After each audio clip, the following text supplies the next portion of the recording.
ఇది కేవలం నీతి యథార్థత పరిశుద్ధతలు నేర్పే గ్రంథం మాత్రమే కాదు, మనలను నిత్యత్వపు విశ్వబోధకులుగా తయారు చేసే గ్రంథం ఇది.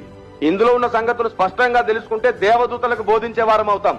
వారు మన ముందు కూర్చుంటారు, మనం వారి ముందు కూర్చొని మాట్లాడతాం. ఎఫెసీ పత్రిక 3:8-10 వచనాల్లో రాయబడింది. మనం ప్రతి సందేశంలో దాన్ని జ్ఞాపకం చేసుకుని నమ్ముతాం కూడా. మనం వారికి బోధ చేసే వాళ్ళం అవుతున్నాం. ప్రధానులకు, అధికారులకు సంఘం దేవుని నానావిధ జ్ఞానం బోధించవలసి ఉన్నది. అది సంఘం యొక్క అసలు ఉద్దేశం, బైబిల్ యొక్క అసలు ఉద్దేశం.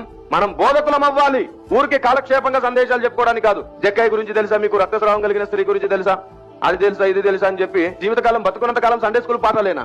సండే స్కూల్ వాడికి అదే జక్కయ్య గురించి చెప్తున్నాడు, వాక్యం చెప్తే మళ్ళీ అదే జక్కయ్య ప్రసంగం. లేదు, బైబిల్ మానవాళికి ఎంత అవసరమైన గ్రంథమో, ప్రపంచ దేశాలకు ఎంత అవసరమో చెప్పాలి. నేను అందుకే మొన్న చెప్పాను, ప్రతి ప్రామాణిక గ్రంథం, ప్రతి దేశ గ్రంథం సత్య గ్రంథమే.